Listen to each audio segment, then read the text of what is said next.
Chictopians, Hi. I am back, and if you're wondering why we're dressed like summer and winter, It's because we just don't know how to dress in San Francisco. The weather is just crazy. it's like summer during lunch and it's winter For in the dinner. evening. So Yeah. Libby and I just picked different times of the Yeah. day today. I'm ready now. Yeah. So I just got back from a wedding in Toronto, and Libby is getting married this month. In a month. Wait, is it this month? It's next month. Oh my 1 god. month from now. Time oh my god. I don't have concept of time. So we are talking about what to wear to a wedding, and this week we also have a collaborator, the beautiful and eloquent Charmaine. Hey guys, my name is Charmaine, otherwise known as MissCharmsie on YouTube, and I'm really excited to be collaborating with Chictopia for this video. I'm actually in Barbados right now, and that is where I got married 3 years ago, and I'll make sure to show you my non-traditional wedding dress, and I hope you guys like it. I hope you enjoy this video collaboration. I'll be showing you a video on my channel as well where I'll be featuring some destination wedding looks, and I'm filming it in Barbados, so I think the scenery will be quite nice. So I hope you check out that video after, and I hope you enjoy this one. So let's get started.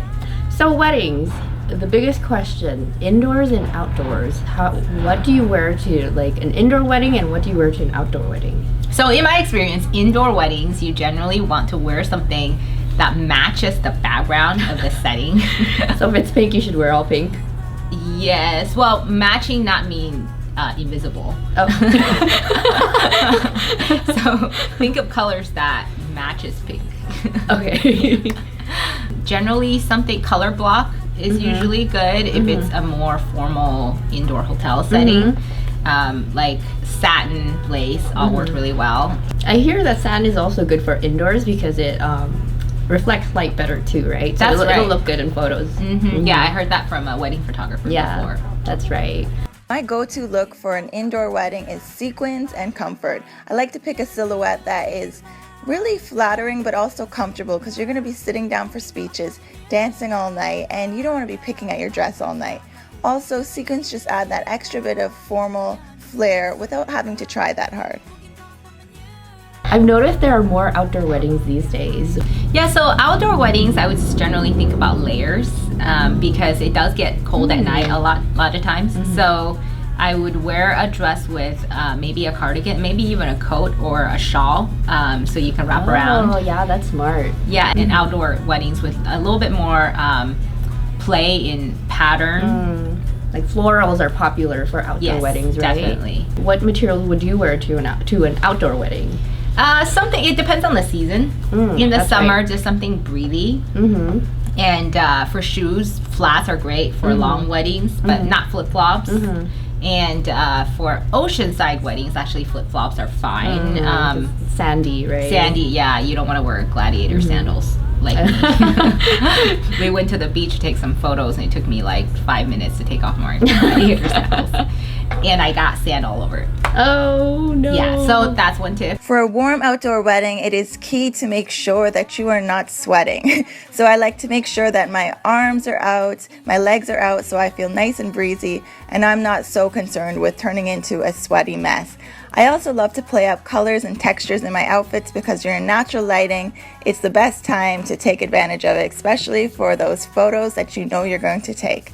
Also, I like to go with a pair of shoes that are a bit more practical than the norm because you may be walking in cobblestone, standing in grass for photos, or going into sand. You just really never know, so leave those expensive shoes in the closet and go for something that is a bit more practical. So what do you want your guests to wear to your wedding? So I'm very particular. For the guys, I have a wedding website, and for the guys, I wrote formal, so I want them to come with wearing suits. And for the girls, I put in boho looks. And I've even included a little link on my website that links out to my Pinterest boards that shows a bunch of photos of what boho looks actually looks like. Full service inspiration. Yeah, I just don't want my guests to be confused. I want them to look nice. That's right. I think, so what is it about Indonesian weddings that's different from other Oh, weddings? yeah, that. So I've noticed that compared to Indonesians, Americans are very casual when it comes to attending weddings. For Indonesians, we like to dress to impress. Like, we're not afraid to outshine the bride. Not that we mean to outshine the bride, but like when we attend weddings, we dress up. We wear sequins, we wear ball gowns, and we look nice. And I think it's a nice concept because it's a beautiful event, and you want to look beautiful, right? So because there are different types of weddings at different seasons, we've also seen a couple other types of instructions that are given to guests on invitations, right? So how do you decode that? Like you get an invitation, it says dress code, black tie, dress code, semi-formal. Like, what do those mean? So generally we see black tie, semi-formal, and formal being the option. So black tie for men is usually a tux. And you generally want to rent that, Men's Warehouse. And this new website called thebblacktux.com that we just came across is pretty cool, where you can rent good-looking Italian suits and tuxes. Cool. And for the formal weddings for guys, you can a suit, any suit you own, you probably have one for your interviews. That would work. And then for the semi-formal ones, any sort of sports coat or jacket would work. What about double-breasted versus single-breasted? Well, it's funny that you asked that because I just recently watched an episode of Rich Kids of Beverly Hills. I watch it for fun. I really like it. Is it because you relate? No.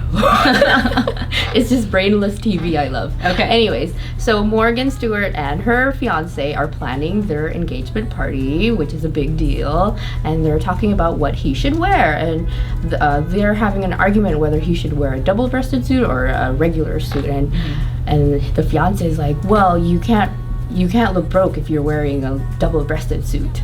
Okay, so that's a good quote from a rich person. You can't look broke if you're wearing a double-breasted suit. Okay. On screen one more time. And for women, the formal ones, generally you want to think Oscars. If you were invited, what you would be wearing. Ball gowns. Exactly. And then the second one being formal. That you can sort of wear long dresses, short dresses, like cocktail length dresses. Would dresses, work, right? Bodycon dresses tend to be a little bit more formal. Maybe not so tight, but generally something that sort of gives you a silhouette. And then the semi-formal ones are the ones where it's fun. You can do floral, you can do different shapes, or loosey stuff. Yeah, weddings are very exciting. Weddings are very exciting. It's a time to dress up, and I think you should want to dress nice. Don't be afraid to show your true colors. Yep.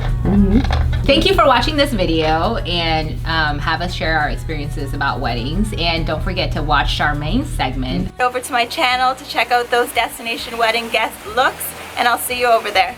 Bye. If you like this segment, don't forget to subscribe below and leave a comment on what your thoughts are. If you went to a wedding recently, or if you're getting married, we'd love to know. We get so excited thinking about weddings. We love weddings. Love's in the air this summer. See you next time. Bye. Mungkin kau kan menyerah pada ayahku. Jangan